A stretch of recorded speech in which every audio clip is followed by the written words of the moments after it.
Hola a todos, bienvenidos a un nuevo episodio de PLF. ¿Cómo estás, Baruch?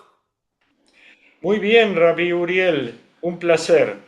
Un placer. Y quiero decir que para mí tuvimos un par de problemas técnicos con Baruch, un Zoom, una computadora, un celular. Estamos hablando como dos generaciones, o tres generaciones, o cuatro generaciones. Varias generaciones diferentes, tanto a mi querido Baruch como a mí, y seguramente a los que están viendo y escuchando, si estamos escuchando y viendo PLF es porque algo del judaísmo nos llama, nos apasiona.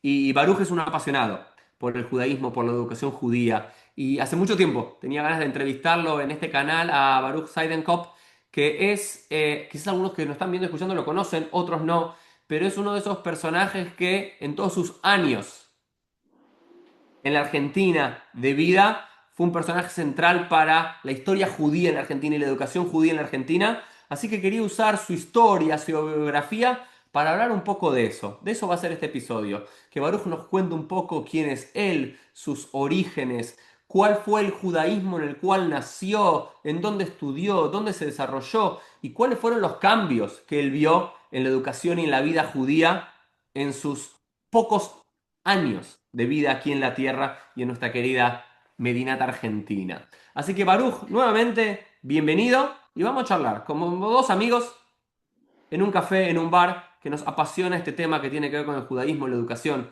la vida judía. Así que Baruch, empecemos con, y yo te puedo preguntar a vos, Baruch, porque a una mujer nos quedaría bien. ¿Cuántos años tenés, Baruch?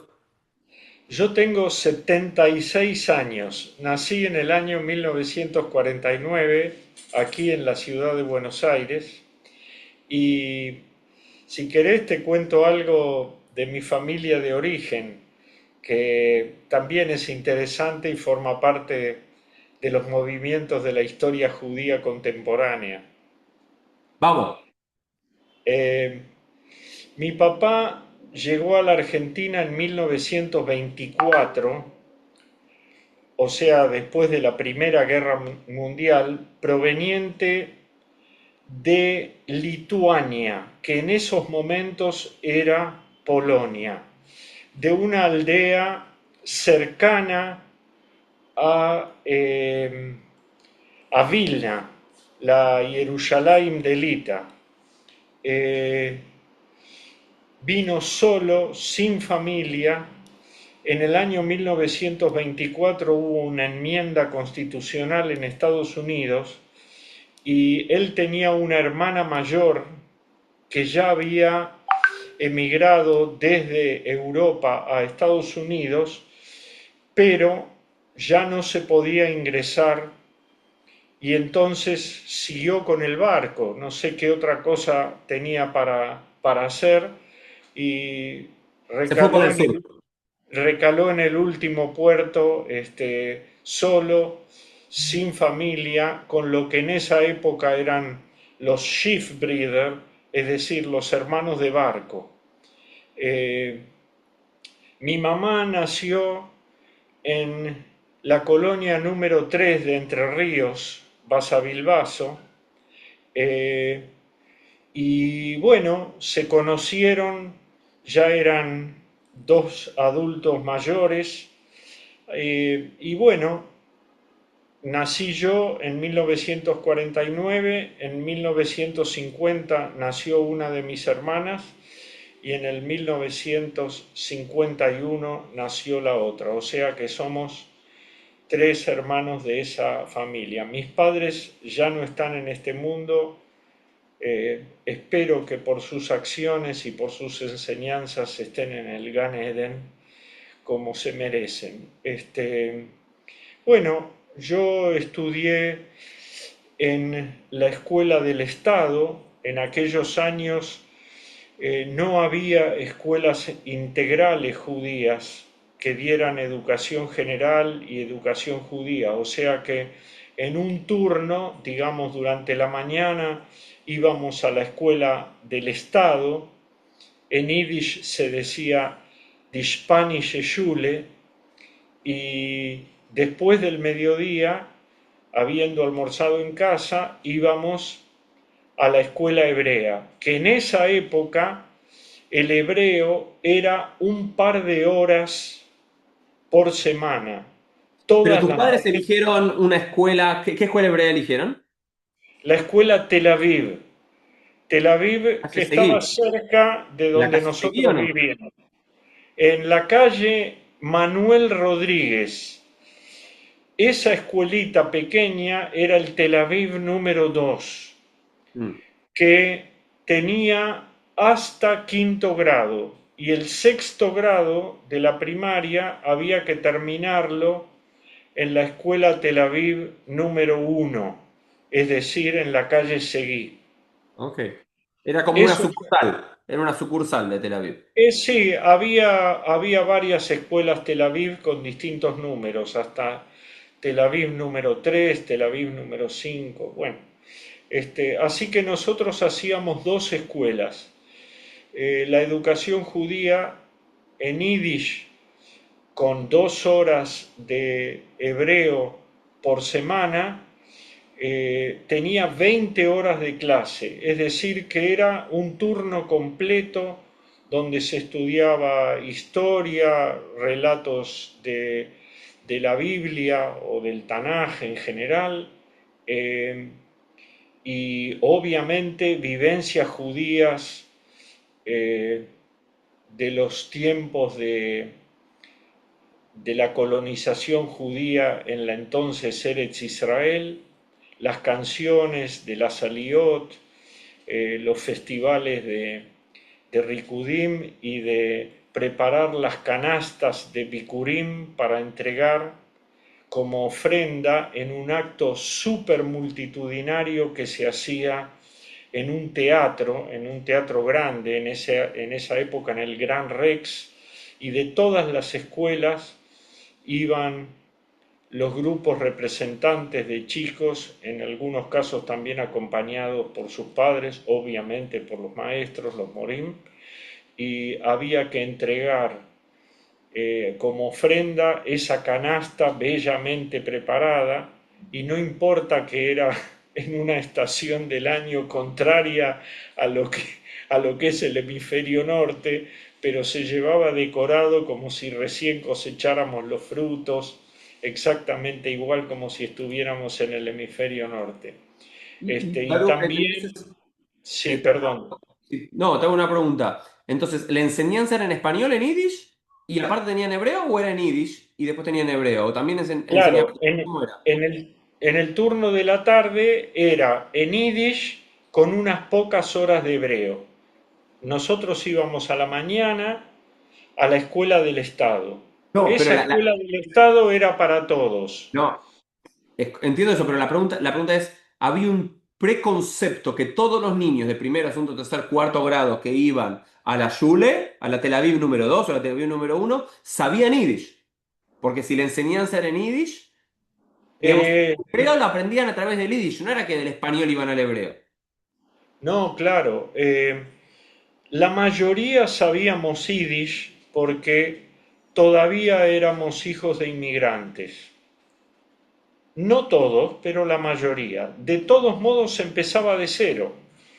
Eh, ¿Por qué? Porque sabíamos y entendíamos yiddish, pero no sabíamos leer y escribir. Así que de todos modos, era como empezar un primer grado, digamos, a medias, en el sentido de que hablar y hacerse entender era posible, pero leer y escribir no. Así que, bueno, teníamos que empezar desde primer grado toda la programación de educación judía, como te decía, con los contenidos de historia, con los contenidos de relatos de las fuentes, y de a poquito, ya hacia el tercer grado, se sumaban un poco más de horas de hebreo, y existía una edición preciosa, tipo cuadernillo con tapas duras, de Torah le Matjilim.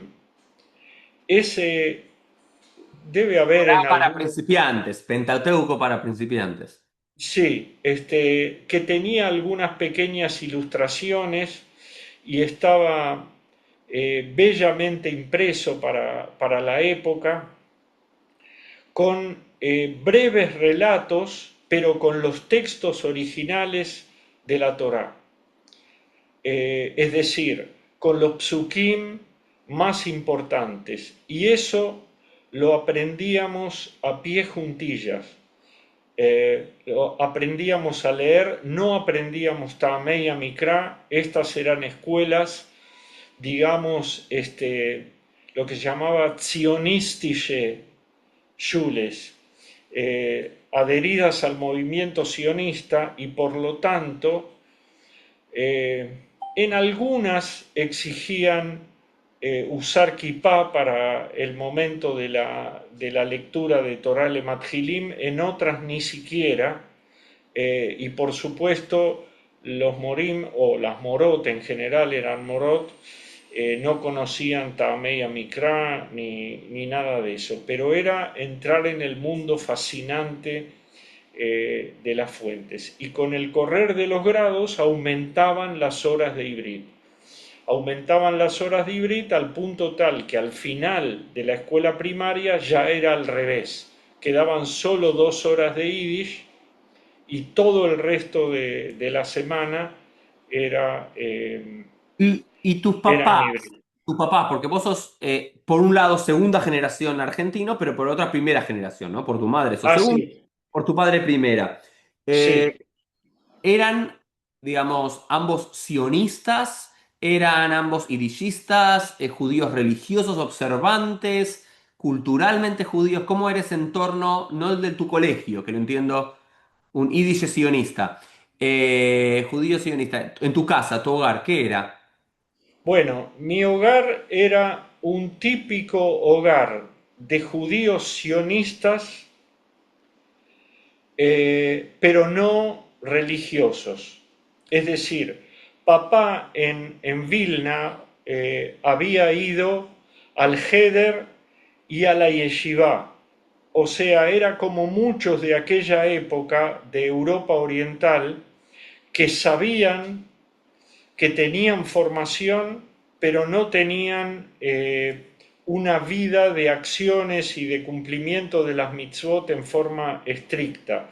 Eh, Eran personas que habían sido muy influenciadas por el socialismo y por lo tanto era un entrecruzamiento de esa formación junto con las nuevas ideas, por así decir, de aceptación de las individualidades y del proletariado y de todas esas cuestiones. Eh, yo recuerdo que mi papá, que hablaba perfectamente castellano, lo aprendió en el mundo de moverse en la ciudad y del trabajo, siempre tenía algún pasuk para hablar conmigo o conmigo y mis hermanas. Al punto tal tengo una anécdota que me surge ahora. A pocas cuadras de casa había un kiosco de golosinas y cigarrillos. En esa época había más fumadores y mi papá fumaba muchísimo. El que atendía el kiosco era un id, un tal Shmuel, y mi papá compraba unos cigarrillos que se llamaban sin papel, es decir, que estaban envueltos en una hoja de tabaco. Y él se acercaba al kiosquero, muchas veces yo iba de la mano, y le decía, Gitmir Tseidaladerech. Gitmir, o sea, deme Amén. Tseidaladerech. Era una expresión, un alimento para el camino, y el otro Algo ligero, como un aperitivo del camino. ya sabía que era el cigarrillo, no que era una golosina o algo por el estilo. Es decir, para muchas cosas, aún siendo chiquitos. Ahora, vos me preguntabas y me hiciste acordar de otra cosa. Las obras de teatro que se hacían en Yiddish exigían, porque nos daban el papel, o sea, el guión, el libreto que cada uno tenía que decir, escrito en Yiddish. no en fonética. Y solo algunos padres sabían leer para que los chicos desde primer grado pudiéramos memorizar los que no- lo que nos tocaba decir en la obra de teatro. Enseguida te voy a contar una anécdota de que nosotros solamente hablábamos en Yiddish en el Shule.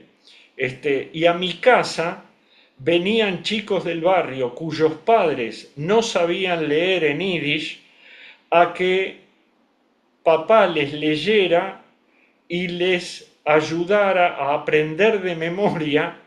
¿No sabían Yiddish o no sabían leer en Yiddish? Hablaban Yiddish, pero no sabían leer.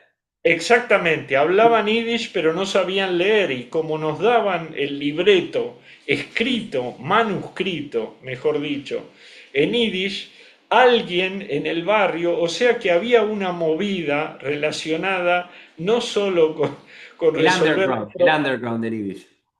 exactamente, era una hermosura, pero te decía que te iba a contar una anécdota. Muchos años después, yo ya era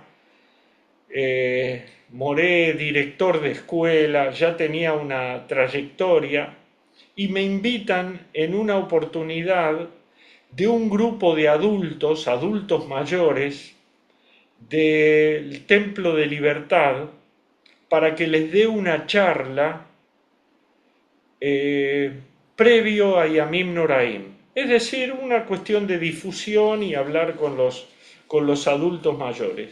Yo entro al salón y veo un grupo sentado en una ronda, en una rueda, de unas 40 personas y frente a mí, así como entré, estaba la directora del Shule, De tu la Shule. direc- del Shule al que yo había ido en la primaria, la Morá Sara Lemkov. La Morá Sara Lemkov estaba hablando en castellano perfectamente en ese grupo y yo me quedé pasmado La primera porque vez que la escuchabas hablando español. la primera vez que yo la escuché hablar en castellano, nunca la escuché hablar en castellano, siempre o en yiddish o en hebreo. La casualidad es que esta familia, el señor y la señora Lemkov, tenían dos hijos bastante mayores, digamos que nosotros como niños. Pasados algunos años, uno de esos hijos, el ingeniero agrónomo Hugo Lemkov, que fue decano de la Facultad de Agronomía acá en la Universidad de Buenos Aires, tuvo, entre otros, un hijo que estudió en la escuela Hort la especialidad de química cuando yo ya era director de esa escuela. Estoy mezclando los datos, pero es No parte de importa, la pero está vida. bien, me gusta, me gusta. Este chico, Lemkov, o sea, el nieto de la moral Lemkov, hijo del decano de la Facultad de Agronomía de la UBA, hizo alía, o sea, se graduó con honores en química y biología, y es el actual decano de la Facultad no sé cómo se llama formalmente, pero de la Facultad de Química o de Bioquímica de la Universidad de Beersheba. Es decir, por supuesto, el papá y la mamá también hicieron aliyá, etcétera, etcétera. Este, son recuerdos que afectivamente para mí significan la continuidad del pueblo judío en carne propia. Todo lo demás es de los libros, es de los poemas, es de los actos oficiales o institucionales, pero para mí esas vivencias significan la continuidad judía, que es la que sigo con mis hijas y con mis nietos. Y Es de decir, eso queremos hablar, de eso queremos hablar, de la continuidad, pero las transformaciones, y a través de tu propia historia, ¿no? Porque el panorama que nos contás, ¿no? Con estas primeras datos y destellos biográficos de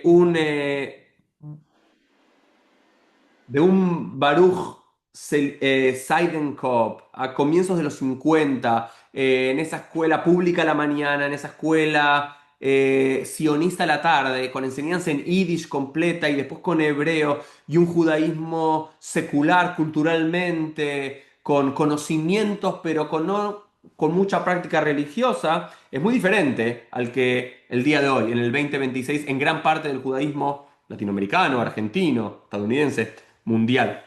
Y de eso queremos hablar. Pero ahora sí, sigamos un poquito más ordenados por ahora. Eh, vamos, pues sí, Baruch, quiero seguir ahondando esto. Contanos así brevemente, y ahora sí más ordenado históricamente, en los años 50, ¿no? Eran los albores del Estado de Israel, esa gran ilusión judía de 2000 años, lo que empezó en 1897 se culminó con un Estado, esos sus primeros años coinciden con tus años ahí en el Tel Aviv número 2. Después, ¿cómo sigue tu vida? Brevemente, ¿no? Brevemente, pero para entender cómo llegamos de ahí a director de las escuelas ORT. Bueno, eh, en el Tel Aviv número 2 no había un shil, no había sinagoga, pero a relativamente pocas cuadras estaba el Beit Knesset en el Tel Aviv número 1. Así que siempre estábamos invitados a participar de los servicios que eran los diálogos en yiddish y la lectura con Avarash Kenazit de todo lo que implicaba la lectura de la Torá o las plegarias. Y bueno, nosotros hacíamos la preparación para el Bar Mitzvah estrictamente de acuerdo con la lectura completa. No es que un chico subía y leía una parte de la parashá, tenía Una que línea. leer Toda la... absolutamente todo lo que le tocaba con la Haftará y además dando un discurso de salutación en Yiddish, porque no íbamos a mezclar la Shona Kodesh con el hablar cotidiano, de La lengua salutación. sagrada con la lengua vernácula. Exactamente. Yo me río porque buena parte después de mi, aunque esté un poco desordenado, de mi formación ya como docente en gramática hebrea, para muchos el tema de Nikud, que es un tema específico de la gramática, es bastante dificultoso, pero para los que conocíamos la Barash Kenazit era muchísimo más fácil, porque hasta con la pronunciación se sabía qué es Kamatz, qué es Pataj, qué es Dagesh, Dagesh Hazak, etcétera, etcétera, etcétera. Bueno, son historias porque brota el afecto más que lo racional en esta conversación. Bueno, una vez que terminamos la escuela primaria, eh, fuimos la mayor parte de los alumnos de nuestra quitá al seminario de maestros hebreos en la Keilah de Buenos Aires, en el entonces edificio de la AMIA, Pasteur 633, lamentablemente después destruido por la bomba. En el segundo piso de ese edificio, mañana, tarde y noche funcionaba el seminario de maestros hebreos, en 3 turnos diferentes. O sea que todos teníamos la opción en algún momento del día, combinando con la escuela secundaria estatal, seguir los estudios judaicos. Yo seguí mis estudios judaicos en el seminario, que era como una escuela secundaria completa, 6 horas de clase por día, porque los viernes los que iban a la mañana tenían completo y los que iban a la tarde hasta el viernes a las 2 de la tarde y los que íbamos en alguna parte de nuestra carrera de noche, los viernes no había clases. Eh, Así que yo cursé primero y segundo año en el turno de la tarde, después tenía que ayudar con algún ingreso en la familia, así que de tarde yo trabajaba de empleado administrativo en una cooperativa, de las cooperativas judías que había en aquellos tiempos, y a la noche iba al seminario. Eh, Terminamos como morim,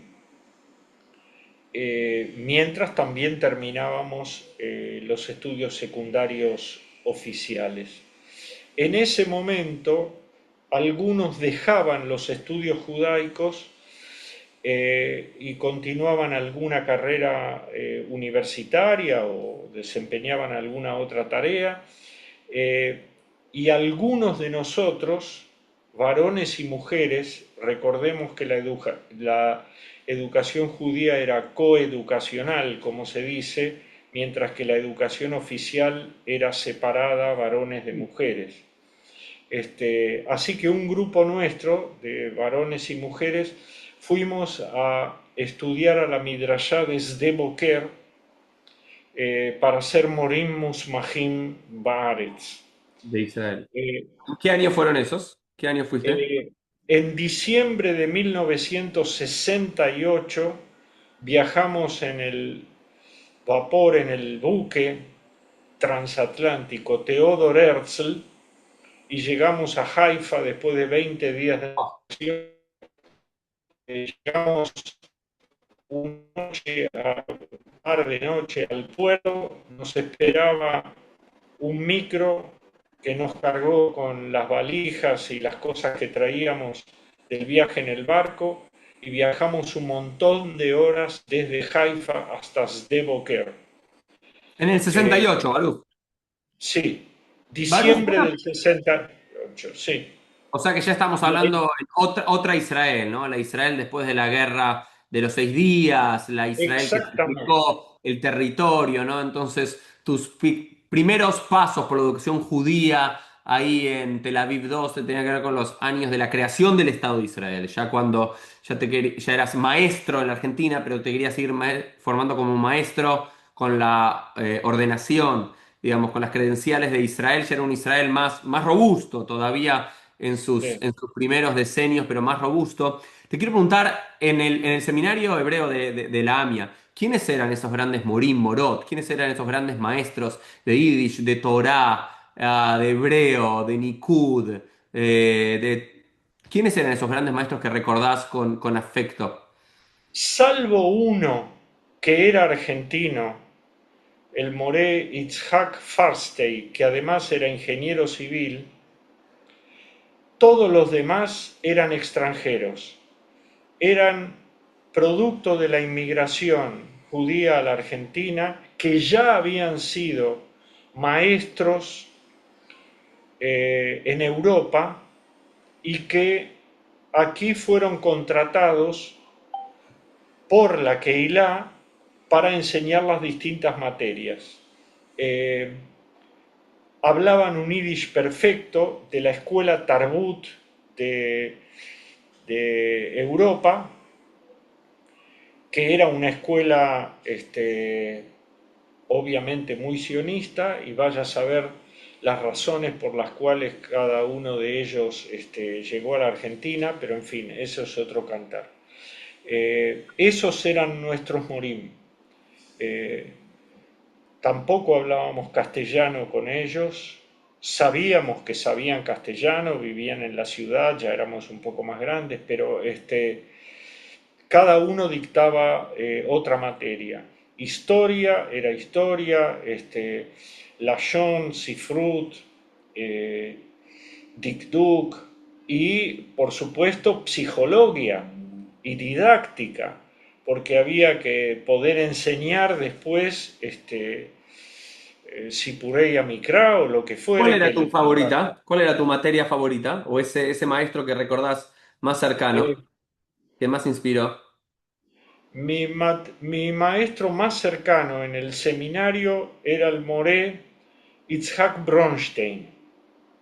El moré Bronstein, que había venido de Europa, por supuesto, enseñaba Tanaj con una sabiduría superlativa y con una pasión este, que por lo menos a alguno de nosotros nos contagió. Eh, por supuesto, en general eran morín buenos, no sé si se podía elegir mucho, eran pocos los que podían enseñar, pero había ya organizados los morim, una Histadrut HaMorim, de los morim de educación judía solamente. Era como un sindicato, un gremio de los morim de educación judía que peleaban por sus sueldos, que obviamente no tenían nada que ver con los sueldos de la educación en la Argentina. En fin, este, eran todos morim, morim muy buenos. Y al final del seminario tuve un moré en Lashon y Sifrut, que era argentino ya, como si fuera bastante mayor que yo, pero nacido en la Argentina, el moré Abraham Platkin, Zichronol Ibrahá, un sabio al punto tal que recibió su ordenación rabínica en el seminario rabínico latinoamericano ya de grande, de muy grande, de Shmuel Avidora Cohen, que en ese momento era el rector del seminario rabínico acá en Buenos Aires, con lo cual estamos hablando de una transición de la formación rabínica ortodoxa a la etapa de la formación rabínica del movimiento masortí o conservador, porque había venido eh, el Rav Marshall Meyer a la Argentina y junto con el Rav Edrei habían fundado el seminario rabínico del cual tú egresaste, ¿no? Baruch, sigamos entonces. Estás en el 68 en Sde Boker, te ordenás ahí también como maestro con las credenciales de Medinat Israel. ¿Y cómo sigue el recorrido? Bueno, yo me formé ahí con la formación general de Morim y con la orientación en ciencias, física y biología. ¿Por qué cuento esto? Porque estábamos a 3 kilómetros del kibutz de Boker, Ujú. el edificio de la Midrashá. Eh, y en una oportunidad pasó algo en la escuela del kibutz, que era una escuela multigrado, es decir, no estaban divididos por grados, eran pocos chicos y estaban todos juntos, Kita Aleph, Kita Bet, como se solía hacer en las escuelas rurales, aquí también en la Argentina. Una fila era un grado, la otra fila era otro grado y así sucesivamente. En una semana determinada, por alguna razón, faltaba el Moré. No sé si se enfermó, si tuvo que ir a Miluim, la verdad que no sé. Pero el Menael de la Midrashá, eh, el doctor Dan Giladi, un especialista en inmigración en Toldot Aishuv, en Medinat Israel, me mandó a mí como suplente. Yo tengo una ficha en el Ministerio de Educación de Israel como Moré, que dictó oficialmente clases en una escuela reconocida. Eh, y hasta me acuerdo de algunas de las clases que dicté durante esa semana, para ver que no era solamente educación judía, sino una formación integral que permitía precisamente articular para evitar esta cuestión de que educación judía es otra cosa y está separada. Me acuerdo que enseñé a todos juntos, no importaba si era Kita Aleph o Kita Vav, la experiencia de Torricelli, Mm. de presión atmosférica. Bueno, pero son historias, como te digo, más lo afectivo que lo racional. Yo terminé la Midrashá en Israel con buenas notas, en fin. Algunos de los Javerim del grupo se quedaron en Israel directamente, siguieron en la universidad. Tengo amigos de aquellos años que llegaron a ser profesores, investigadores en Jerusalén. Y un grupo nos volvimos. De mi parte, yo tenía que volver porque mi papá ya había fallecido y tenía que sumar un ingreso a la casa, mi mamá viuda, con enormes dificultades de salud, mis hermanas más chicas, bueno. Así que yo tomé todas las horas de clase que pude en distintos Batei Sefer, eh, en el colegio Tarbut, que en aquellos años era una institución de enorme, enorme prestigio, y también enseñé en una escuela de tradición yidishista el Sholem Aleichem, y también enseñé un año en la escuela Tel Aviv, de la cual yo había egresado de pequeño. Después completé mis estudios de educación superior en la Midrashá Ivrit, aquí, donde teníamos profesores de primerísimo nivel. Uno de ellos, Shalom Rosenberg.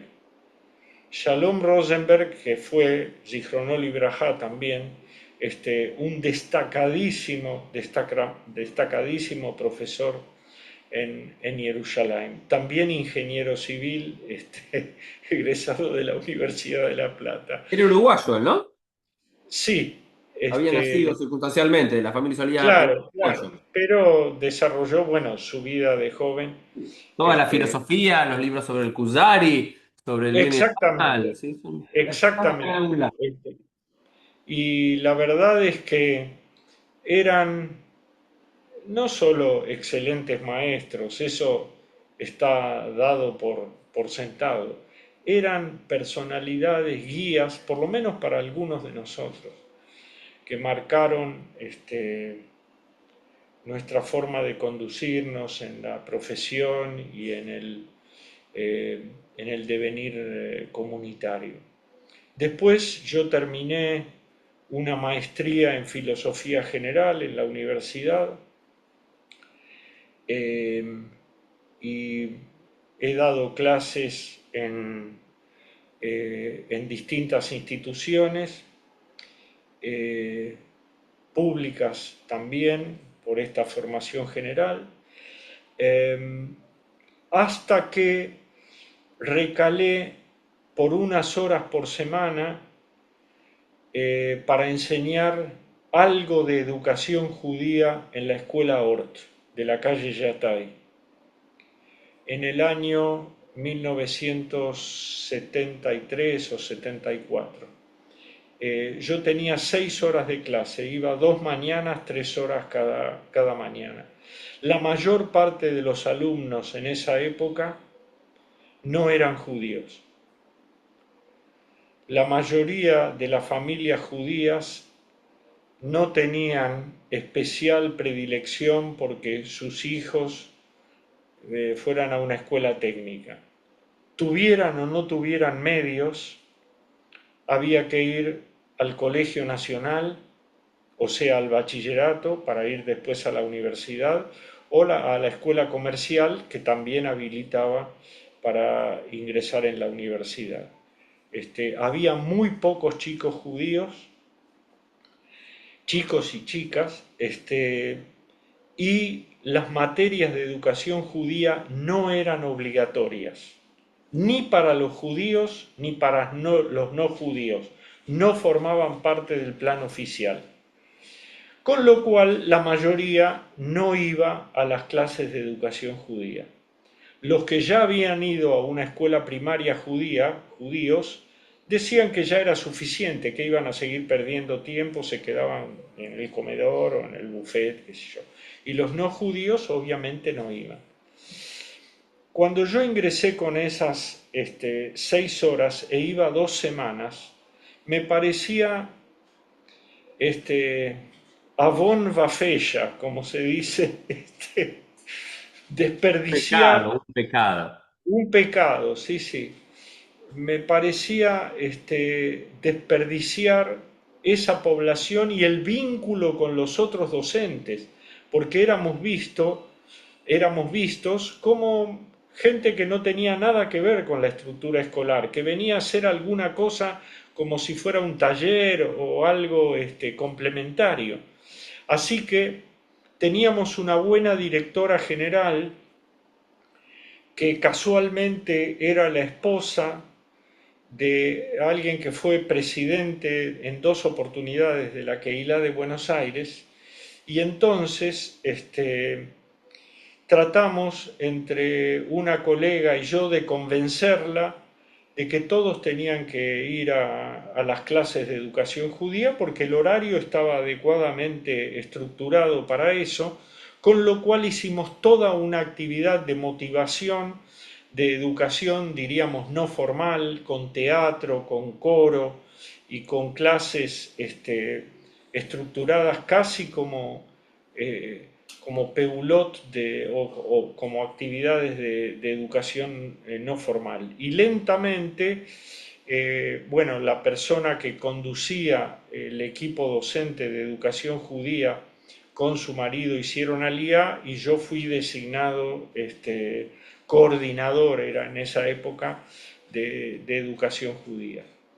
Eh, por supuesto que desde esa posición eh, traté y lo logramos, no solo por supuesto, de que las materias de educación judía pasaran a ser parte del plan oficial, es decir, que tenían el mismo estatus que las materias del plan oficial. Y al relativamente poco tiempo fui designado rector de la Escuela Técnica Ort. Eh, la primera vez en la historia de Ort que no era un ingeniero, que no era alguien de la, bueno, rudimentaria, pero entonces actualizada educación tecnológica. Obviamente, yo no era ni soy analfabeto en temas de ciencia y tecnología, porque me fui formando todo el tiempo, pero también era un logro interesante de que la escuela técnica tuviera una impronta humanista sumada a la calidad de la formación técnica. El otro día recibí un mensaje de un ex alumno de Ort que actualmente, para que te des una idea, tiene 68 años. Vivió en Israel después que terminó su carrera de física en la Universidad de Buenos Aires. Vivió en Israel, hizo su doctorado en el Technion, su postdoctorado en el Technion, y por razones de la empresa en la que trabajó lo enviaron al Silicon Valley.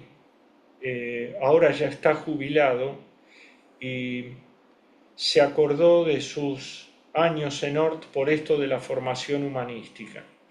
Este, y estuvimos hablando mucho en Ibrit y me dice que cuando venga a visitar a la mamá, que está muy anciana, se van a juntar con todos los compañeros de aquella época, los que están y los que están vivos aquí, y vamos a reeditar algunas de esas vivencias. Yo estoy mezclando esto porque esto es una columna vertebral de mi vida judía profesional, es decir, el vínculo que establece la mirada, la comprensión, la intención de dejar alguna huella. Baruch, Después, sí, Hacemos un cierre, después si podés, yo para después pasar fui a otros temas. ¿Cómo siguió la carrera hasta el Baruch de hoy, 2026?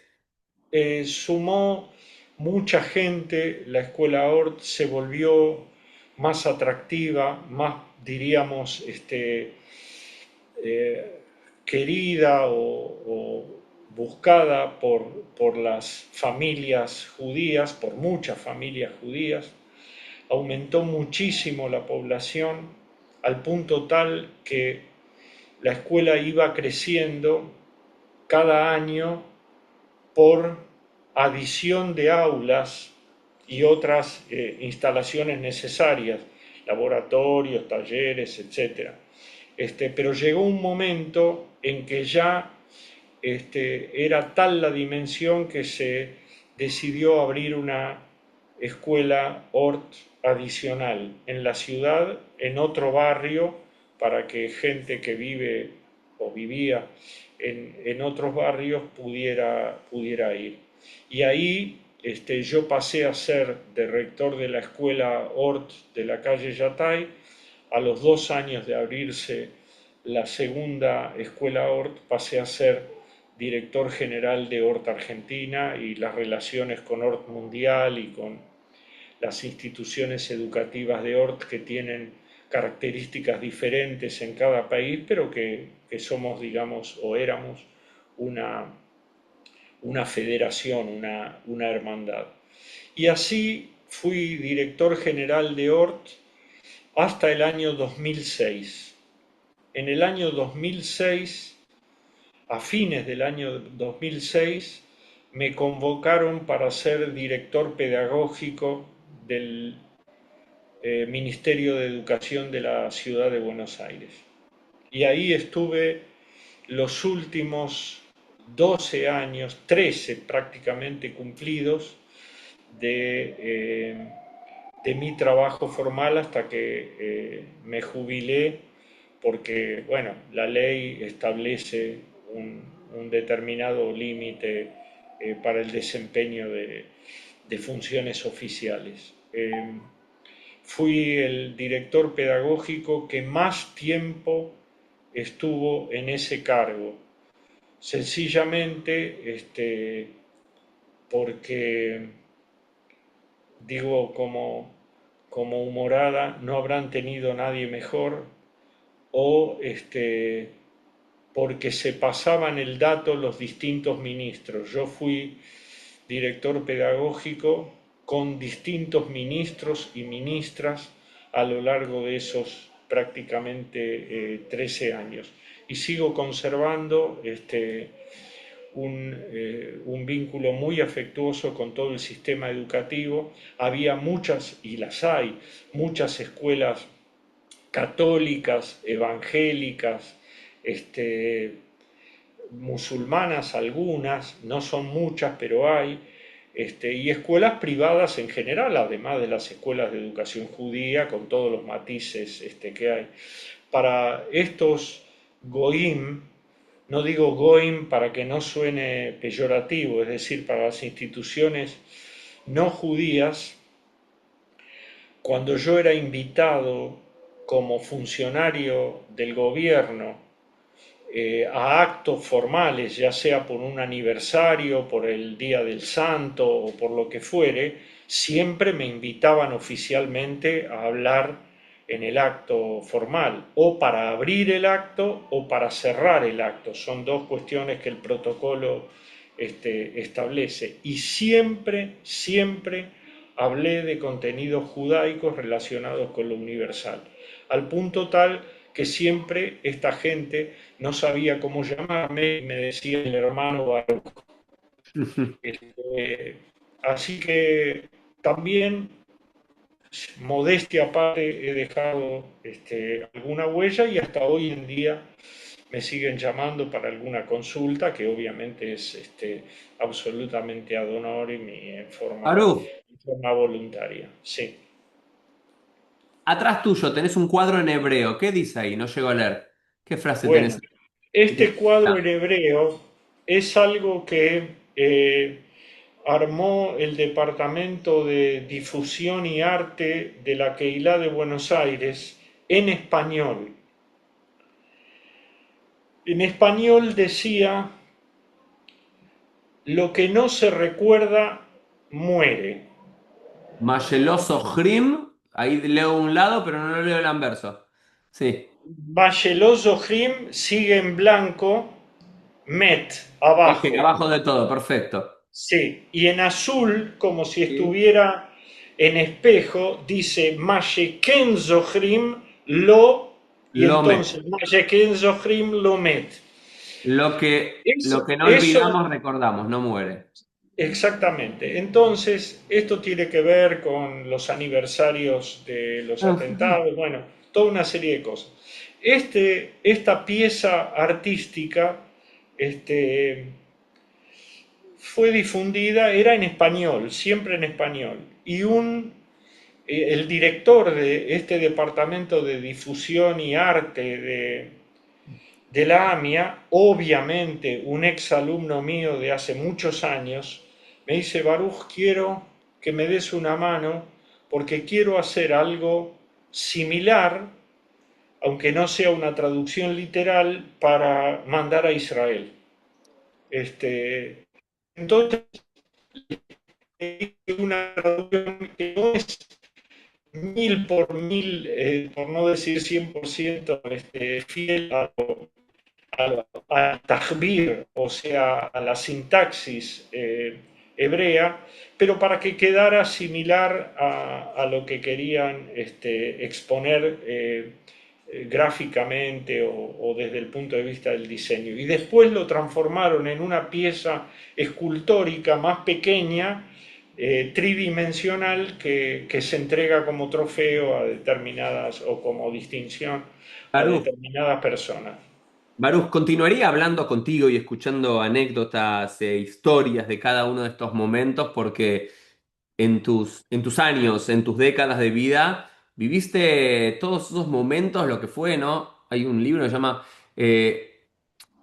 El siglo de Israel, ¿no? Cómo Israel y cómo el judaísmo se fue transformando, ¿no? Porque uno escucha historias de estos primera o segunda generación de inmigrantes hablando yiddish y un judaísmo cultural con un gran conocimiento y con 20 horas semanales de hebreo y de yiddish y de historia de Israel y poco tiene que ver, ¿no? Yo lo traigo al 2026 y burdamente trato de resumir el estado de la cuestión, ¿no? De la educación judía en la Argentina y uno ve un panorama muy diferente. Esas escuelas del segundo turno empezaron a desaparecer en los 70, en los 80, en los 90. Las escuelas integrales, como dijiste que no existían en los 70, comenzaron a hacerse más populares.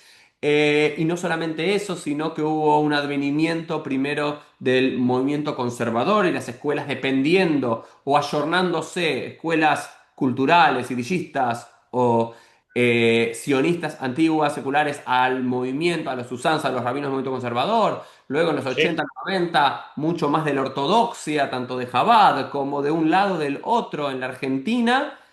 Sí, Y hoy tenemos un panorama bastante diferente, volviendo a la gran cuestión, no sé, del año 2025. Yo vivo en los Estados Unidos, pero hasta aquí me llegó, es si Ort seguía enseñando hebreo o no, ¿no? Y me causa gracia, ¿no? Porque vos decías en los 70 cuando vos enseñabas no era obligatorio, y ahora también volvieron a eso, y ahora parece que volvieron a enseñar o no. Y y no sé si vos ves con nostalgia esos años, como todos esos años pasados fueron mejores, de mayor educación judía, de mayor integración de lo judío con lo universal y mayor conocimiento. ¿Cómo lo ves? ¿Lo ves con desazón? ¿Lo ves con nostalgia? ¿Lo ves como algo natural? ¿Cómo lo ve Baruch, que vivió todas, fue parte, partícipe y líder bien. de muchos de estos cambios? Eh, Mira, yo lo veo con una mezcla de cierta desazón, pero también entiendo que tiene que ver con el desarrollo de un montón de factores que se dan simultáneamente y no solo de decisiones políticas o económicas, sino que hay un montón de transformaciones que se dan que uno a veces no percibe, pero que aún siendo pequeñas, influyen en el mediano y en el largo plazo bastante. A mí me duele que haya menos horas de educación judía. Me duele porque hay una de mi parte una concepción teórica, y es lo permanente y lo cambiante en la educación. Y la educación en valores, aunque los métodos didácticos o la pedagogía se actualice, la educación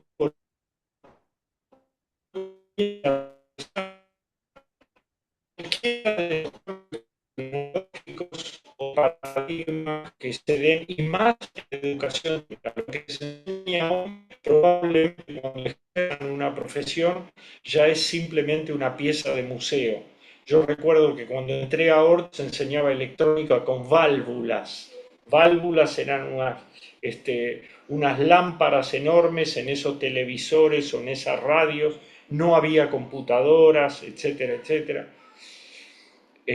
O sea que lo permanente y lo cambiante, lo tecnológico, por potente y rendidor económicamente que sea, es efímero si uno se queda en eso. La educación en valores atraviesa la constitución del humano, del humano. Nosotros no nacemos humanos, nos tenemos que constituir como humanos.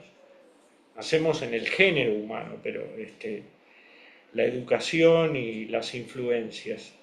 Pero al mismo tiempo hay atenuantes para esta nostalgia, y es la formación de docentes judíos.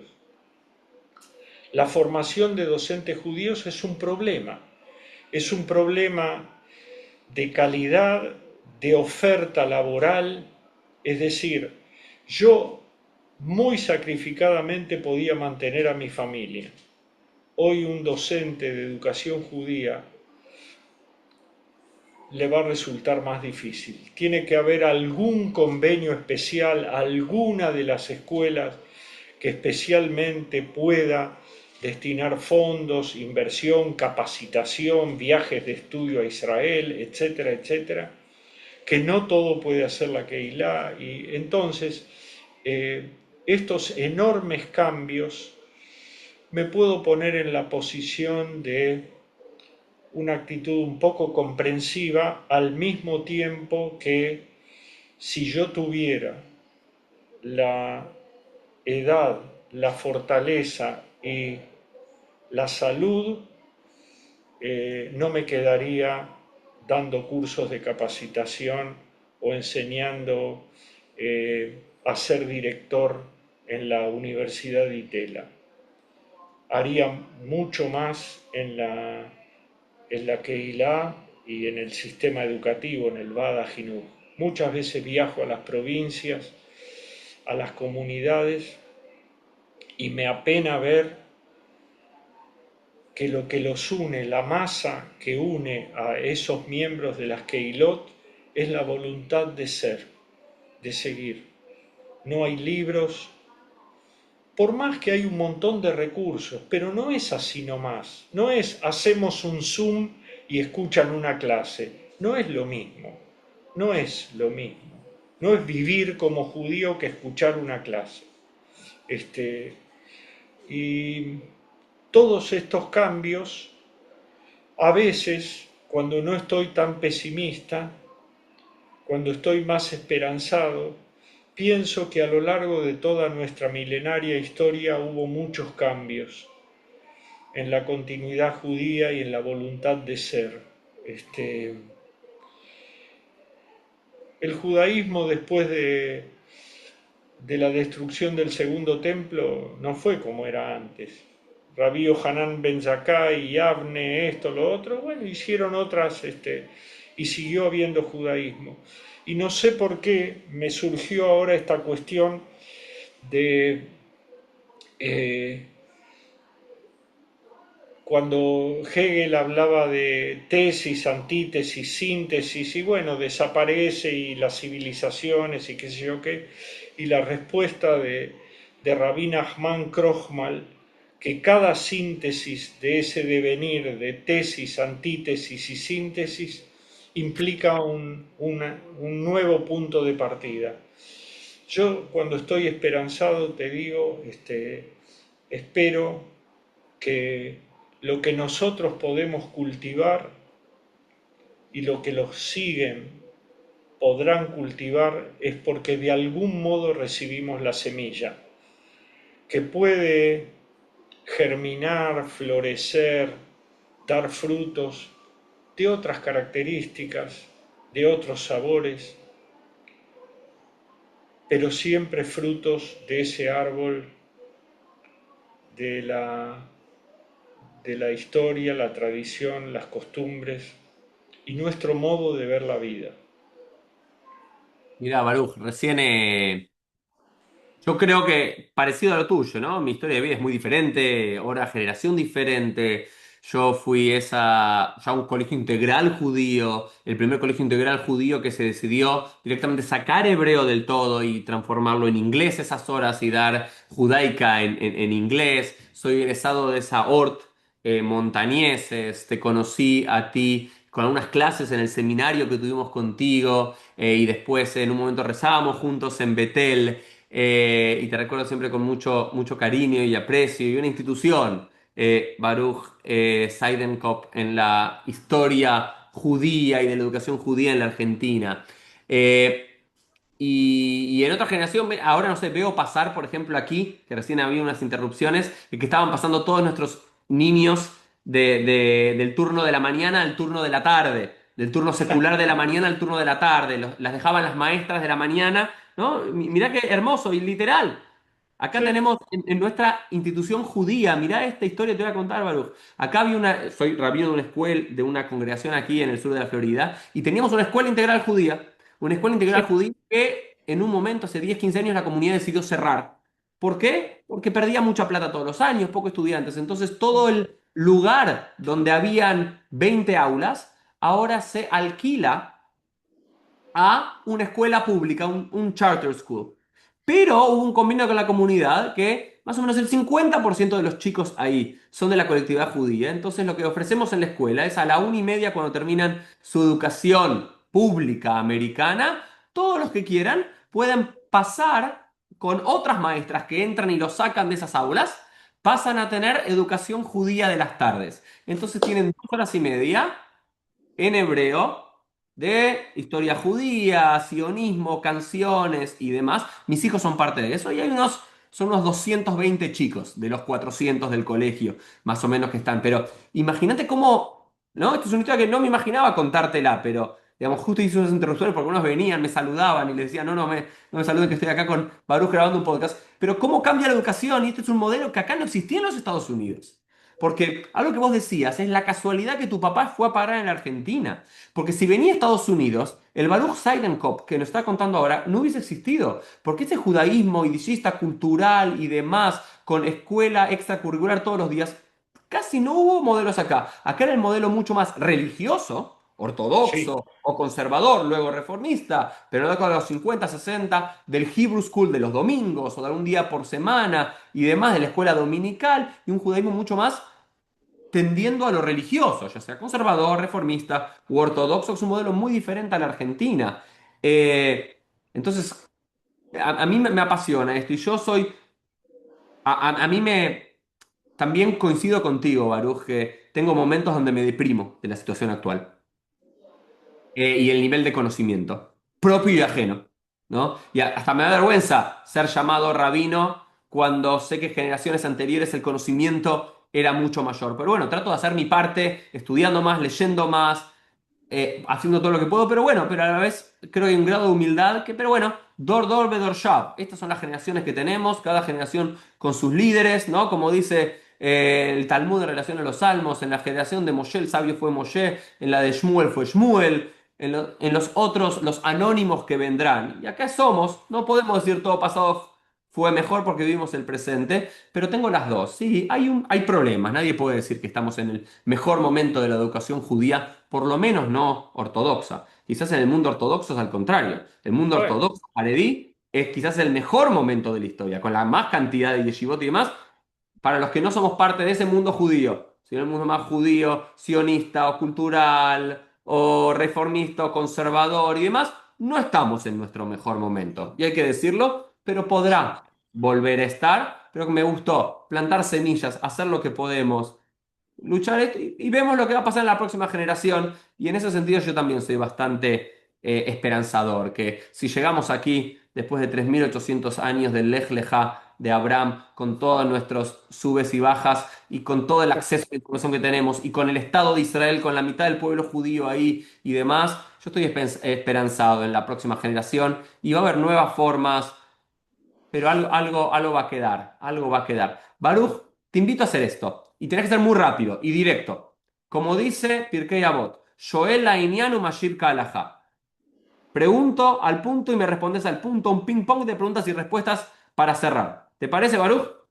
Sí, sí, espero no desviarme. Al punto, ahí te quiero tener al punto, te voy a... Ahí está, controlar, al punto. Así hacemos un ping pong, siempre hacemos con todos nuestros invitados. Pregunto y contestamos, no desarrollamos, contestamos. ¿Estamos bien? Sí, Querido maestro, director, profesor, rector, Baruch Seidenkopf. Ping pong de preguntas y respuestas. Tu Hag, tu festividad judía preferida. pesa.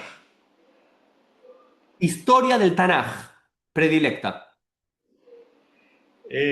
Historia del Tanaj predilecta, eh, Akeidat Yitzhak, Personaje de la Torá o del Tanaj, favorito, ese que te atrapa.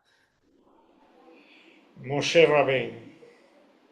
Un momento de la historia judía que no pasaste, que no viviste, que te gustaría ir a pasar un Shabbatón una semana para ver cómo estaban las cosas por ahí. En Yavne, ¿Algún maestro, personaje de la historia judía que te antecede, que murió antes que vos nacieses, que te gustaría ser gebruta, tomarte un café, estudiar un poquito, charlar? Shalom Rosenberg. A ese lo conociste. Sí, perdón, Alguien que no entonces conociste. Andate a otro con- momento. contesté mal. Bialik, no sé. Bialik, exactamente, me sacaste la palabra de la boca. Bialik y Sefer Haggadah. Una mitzvah, un precepto. Eh, una mitzvah, bueno, este,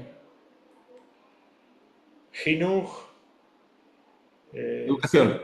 educación. Talmud Torah Keneged Kulam, el estudio. Sí, sí, así es. Tenías que elegir ese, no te quedaba otra con tu historia. ¿Algún pitgam, algún bitui, alguna frase, esas frases, viste, con Pirkei Avot se recuerda a los maestros enseñando otra cosa? ¿Hay algo así de la tradición judía o tuyo que acuñaste que siempre solés repetir y que la gente te recuerda? ¿O es esta frase de cabecera? Bueno, puede ser, pero en este momento la que viene a mi memoria es Smol Dojave y Emin Mekarevet. Baruch, me emocionás porque le enseñé esta mañana en mi clase de Talmud. Estaba enseñando la clase de Yoshua ben Perajia. Yoshua ben Perajia con su alumno Yeshua Notzri, ¿no? ¿Sí? Con Yeshu, y hoy enseñé esa clase. Rabbi Shimon ben Elazar Omer.